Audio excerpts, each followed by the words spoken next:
Chez le fabricant de radios Sanwa, la M12 constitue pas loin du must en matière d'émetteur pour les voitures radiocommandées. La dernière évolution du boîtier n'a jamais été aussi complète du point de vue de ses fonctions. On vous explique tout ceci en détail au cours de cette présentation vidéo. La nouvelle radio Sanwa M12 se présente comme un véritable concentré de technologie mis à la disposition des utilisateurs de voitures radiocommandées. Entièrement redessiné, son boîtier offre une ligne ergonomique et étudiée pour un pilotage sans fatigue grâce à des commandes idéalement situées. L'émetteur est fourni avec sa notice originale, accompagnée d'une notice traduite en français. Le contenu de la boîte propose également 2 poignées en caoutchouc permettant d'obtenir plus de grip au niveau de la crosse, puis 3 adaptateurs pour modifier la position d'origine du volant, ainsi qu'un récepteur RX461 de dernière génération, accompagné de 2 sondes de télémétrie. La première, dotée d'un manchon en caoutchouc à son extrémité, étant destinée à mesurer la température. La seconde, se présentant comme un capteur pour mesurer la vitesse. La Sanwa M12 est livrée avec 2 adaptateurs et un socle. Ces éléments servent à modifier la position initiale du volant. Pour changer l'orientation du volant, il convient d'abord d'ôter les 3 vis principales de fixation qui sont masquées par la gaine en mousse de celui-ci. Ensuite, débranchez méticuleusement les 2 connectiques de raccordement des trims, puis installez l'adaptateur principal à l'aide des nouvelles vis fournies avec la radio, en ayant préalablement pris soin de faire passer les 2 prises des connectiques dans le petit espace qui leur est attribué. Optez pour l'un des 2 adaptateurs livrés avec la radio, puis fixez-le avec les vis fournies sur le nouveau socle estampillé du logo Sanwa et remontez le volant entouré de ses trims. Les nouveaux adaptateurs conféreront une nouvelle position plus basse au volant et décalée de l'axe central pour un confort de pilotage accru. Sachez aussi que cette Sanwa M12 a tout prévu pour les gauchers. Moyennant une petite séance de mécanique à réaliser et quelques coups de tournevis, vous pourrez permuter la position du volant et le faire passer à gauche du boîtier pour retrouver vos marques. Dans sa configuration d'origine, l'émetteur sera alimenté par 4 piles alcalines ou accus NiMH. Il pourra également recevoir des accus LiPo ou LiFe, à la condition que ces derniers ne dépassent pas les 2 S, autrement dit, dotés de 2 éléments. Extérieurement, la Sanwa M12 reprend un écran LCD perché au-dessus du volant. Très lisible, celui-ci mesure plus de 8 cm de long pour plus de 4 cm de haut. Son degré de luminosité, de contraste et la durée de son rétro-éclairage sont réglables. Le volant de l'émetteur reçoit 4 trims digitaux sur le pourtour. Sur la droite de l'écran, l'émetteur arbore 3 diodes qui ont des significations bien particulières. La diode 1, baptisée pour la circonstance LED 1, indique l'état de l'émetteur. Autrement dit, elle doit être allumée en bleu lorsque la radio est mise sous tension. La diode 2, baptisée LED 2, sert d'indicateur pour la télémétrie.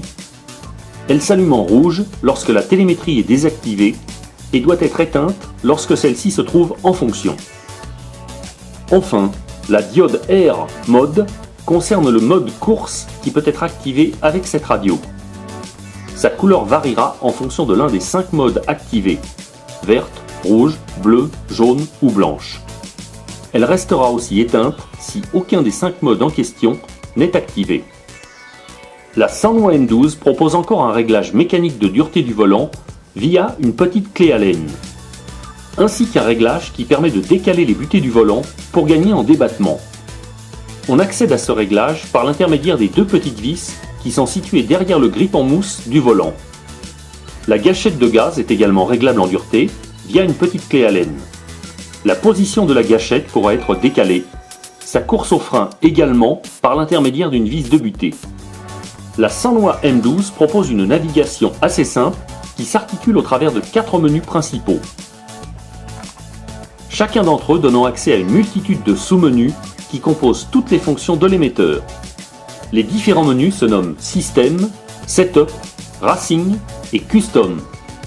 Pour y accéder, il suffit de mettre en surbrillance le menu désiré en donnant plusieurs pressions successives sur l'interrupteur Select qui se trouve sur la droite de la radio à côté de la molette de réglage. Après quoi, vous devez presser sur la molette pour ouvrir le menu concerné et avoir accès à toutes les fonctions proposées. Dans les grandes lignes, le menu Système vous permettra de programmer le type du modèle utilisé, mais encore de régler le contraste de l'écran, l'affectation des différentes commandes, les auxiliaires et les trims. Le menu Setup vous servira pour régler les fins de course, les dual rates, le chronomètre. C'est aussi à cet endroit que sont situés les inverseurs de sens de rotation des cerveaux. Le menu Racing offre la possibilité de faire des mixages pour répartir la puissance entre les freins sur une voiture à l'échelle 1/5, par exemple. Il permet aussi de modifier la vitesse des cerveaux, de régler l'ABS, etc. Enfin, le dernier menu Custom permet de personnaliser les différents menus que nous venons d'énoncer.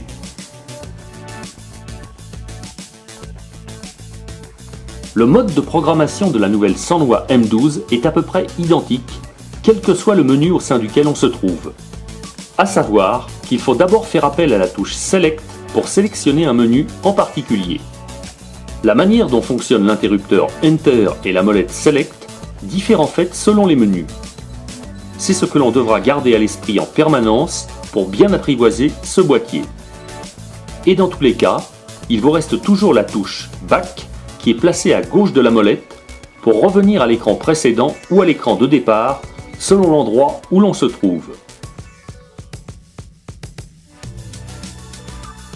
À la connexion, la Sanwa M12 affiche un premier écran principal incontournable baptisé Status. Celui-ci vous renseignera à propos des différentes activations des alarmes, sur le type de voiture qui se trouve en service, ou sur le nom et sur le numéro du modèle sélectionné. On trouve encore des indications concernant le pourcentage du dual rate. Vous pourrez également savoir si l'ABS est enclenché, connaître le type de modulation choisi. Cet écran vous renseigne aussi à propos du temps durant lequel l'émetteur est resté allumé précédemment. Nous trouvons encore les affichages classiques qui sont relatifs aux différents trims. Des infos concernant la tension des accus, et enfin concernant la télémétrie dans le cas où celle-ci est activée, avec un affichage à l'écran de la puissance du signal comme sur un téléphone portable. Attention, la Sanwa M12 ne fait pas partie de ces radios que l'on met sous tension et dont on se sert immédiatement. Il convient au préalable d'avoir lu sa notice et de bien avoir assimilé celle-ci et de respecter 3 points clés dont nous allons à présent vous entretenir. À la connexion, l'émetteur doit faire l'objet d'une petite manipulation avant la première utilisation pour se mettre en toute conformité avec la réglementation française. Pour ce faire, vous devez d'abord mettre en route la radio. Les premières inscriptions qui apparaissent sur l'écran LCD affichent Status. Appuyez ensuite une fois sur la molette qui est située sur la droite de l'écran, puis faites tourner celle-ci jusqu'à faire apparaître à l'écran la mention Bind à la place de la mention Status. Appuyez une nouvelle fois sur la molette pour entrer dans l'écran d'alignement. La mention FH4T doit être sélectionnée en face de la mention Modulation. Appuyez à nouveau sur la molette pour faire clignoter FH4T, puis faites tourner la molette jusqu'à sélectionner la mention FH4FT. Appuyez une nouvelle fois sur la molette pour confirmer votre choix. Puis sélectionnez sur l'écran LCD la mention Yes à l'aide de la molette et appuyez encore une fois sur celle-ci pour mémoriser le réglage que vous venez d'effectuer. À ce stade, il ne vous reste plus qu'à appuyer sur la touche Back. Il s'agit du tout petit bouton qui est situé à côté de la molette pour revenir à l'écran de départ. Quand vous aurez modifié ce premier paramètre important, vous devrez organiser dans la foulée l'officialisation de la reconnaissance de la radio avec son récepteur. Autrement dit, il s'agit du processus Bind de l'ensemble. Pour ce faire, mettez sous tension l'émetteur, puis pressez une fois sur la molette qui est située à droite de l'écran LCD pour ouvrir le menu Système. Faites tourner la molette de bas en haut ou de haut en bas jusqu'à voir apparaître le menu Bind. Puis pressez une nouvelle fois sur la molette pour ouvrir ce menu. En actionnant la molette, mettez en surbrillance la ligne Télémétrie sur On, puis la ligne Safety Link sur la valeur 1. Assurez-vous également que les lignes des voies 1, 2, 3 et 4 sont bien sur la mention Nord. Ensuite, appuyez sur le bouton d'alignement du récepteur avec le récepteur éteint, maintenez-le enfoncé et mettez sous tension le récepteur. À ce stade, la diode d'alignement du récepteur doit se mettre à clignoter lentement. Après 2 secondes, relâchez le bouton d'alignement. La diode doit continuer à clignoter sur le même rythme. Dans les 10 secondes qui suivront le relâchement du bouton d'alignement, activez la molette de l'émetteur jusqu'à la ligne Bind. Puis appuyez sur la molette pour confirmer la mention Enter. À partir de ce moment-là, la mention Enter que vous voyez sur l'écran de l'émetteur et la diode du récepteur clignoteront en même temps avant que la diode du récepteur accélère le rythme puis s'éteigne. Quand la diode du récepteur sera éteinte pour de bon, appuyez une fois encore sur la molette de l'émetteur. La diode d'alignement du récepteur et la diode numéro 1 de l'émetteur que l'on distingue à la droite de l'écran LCD s'allument en bleu, indiquant par là même que la procédure d'alignement a été correctement réalisée.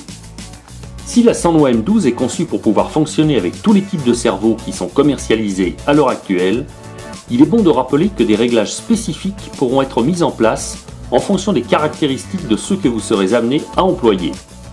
À titre indicatif, sachez qu'il vaudra mieux mettre la radio sous le mode SSR si vous comptez utiliser cet émetteur avec des cerveaux numériques SRG de marque Sanwa, ce qui boostera leur vitesse de réaction. Si vous utilisez ces mêmes cerveaux sous le mode standard, SHR, leur temps de réponse s'en trouvera au contraire diminué. La Sanwa M12 comporte 3 modes adaptés au cerveau. Le mode Nord convient exclusivement pour les cerveaux analogiques. Autrement dit, faire fonctionner ceux-ci sous un autre mode pourrait les endommager, ainsi que le récepteur. Le mode SHR peut être utilisé avec toutes les marques de cerveaux numériques. Enfin, le mode SSR ne doit être utilisé qu'avec des cerveaux Sanwa numériques de type SRG.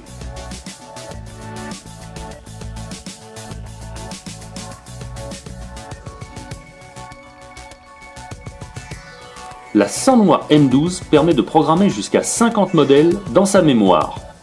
Avant d'entrer dans ce réglage, vous devez commencer par sélectionner un modèle. Pour ce faire, il faut commencer par se placer dans le menu Système à l'aide de la touche Select, puis sélectionner le menu Modèle en donnant une pression sur la molette Enter, puis en la faisant ensuite tourner jusqu'à sélectionner le menu concerné. Avant d'entrer dans ce réglage, vous devez commencer par sélectionner un modèle. Pour ce faire, il faut commencer par se placer dans le menu Système à l'aide de la touche Select, puis sélectionner le menu Modèle en donnant une pression sur la molette Enter, puis en la faisant ensuite tourner jusqu'à sélectionner le menu concerné.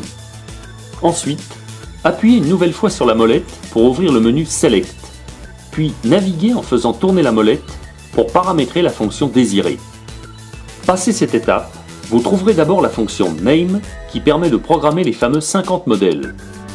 Pour cela, il suffit d'attribuer un nom à 14 caractères en majuscules ou en minuscules, ou chiffres ou symboles pour chacun d'entre eux, en se servant tour à tour de l'interrupteur Select et de la molette Enter pour sélectionner les caractères.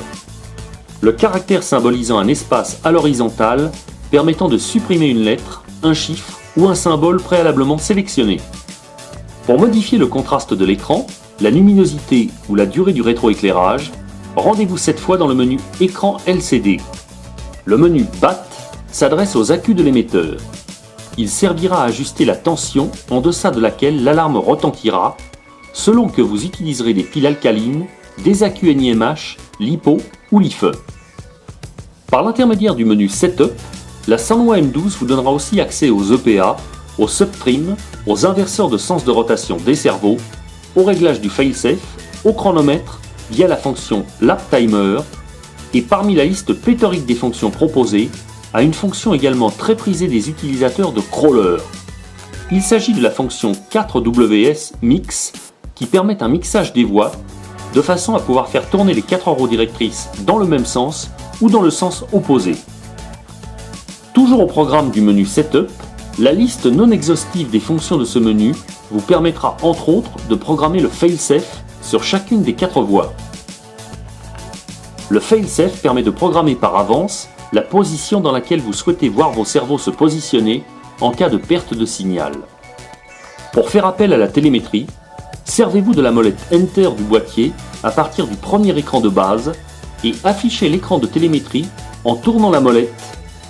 À l'aide de l'interrupteur Select, passez de l'écran All qui est situé en bas à gauche de l'écran aux pages LAP, ST, TH, RPM, Volt, TMP1 et TMP2. À l'aide du bouton poussoir Select, affichez ensuite l'écran LAP pour connaître vos temps au tour ou votre meilleur tour réalisé sur circuit ou le temps total écoulé. L'écran ST vous renseignera concernant la position de la voie de direction en pourcentage de la course du volant. L'écran TH indique la position de la voie de gaz en pourcentage de la course de la détente de gaz. L'écran RPM vous renseignera sur le nombre de tours pris par votre moteur ou sur sa vitesse exprimée au choix en km/h ou en mph. L'écran Volt fournira des indications concernant le voltage de vos accus. L'écran TMP1 pourra indiquer la température en degrés Celsius ou Fahrenheit de votre accu, de votre moteur ou du contrôleur. L'écran TMP2 pourra indiquer la température en degrés Celsius ou Fahrenheit de votre accu, de votre moteur ou du contrôleur. La sonde de température de la Sanwa M12 est reconnaissable à son embout noir situé à son extrémité. Vous pourrez la placer au niveau de l'accu de réception, du variateur ou du moteur, qu'il soit thermique ou électrique. La deuxième sonde fournie est un capteur qui vous permettra de connaître la vitesse en tours minute ou en RPM de votre moteur ou carrément celle de votre auto. Cette dernière est à installer avec un système combinant des petits guides spéciaux fournis dans la boîte, du double face et 2 bandes de papier réfléchissant. Le menu Racing vous donne accès à des fonctions comme celle attribuée au DualRet, puis à la fonction Curve. Celle-ci intervient sur les cerveaux de façon à les rendre plus ou moins réactifs autour du neutre. Dans le lot des fonctions qui concernent aussi les cerveaux, nous trouvons ensuite la fonction Speed. Celle-ci vous offre la possibilité de modifier la vitesse de déplacement de vos cerveaux en fonction de l'impulsion donnée au volant. Le dernier menu Custom vous permettra de modifier les valeurs de programmation des 4 voies sans qu'il soit nécessaire d'entrer dans les menus de programmation classiques de ces voies. Il vous permettra aussi d'organiser vos favoris de manière à pouvoir accéder plus rapidement à un menu donné. Plus complète que jamais, la nouvelle Sanwa M12 renferme encore un nombre pléthorique de fonctions. Pour tout savoir de l'émetteur, nous vous invitons à lire l'article complet qui lui a été consacré sur le site auto-rcnewsmodelisme.fr ou sur le site scientifique-mhd.eu.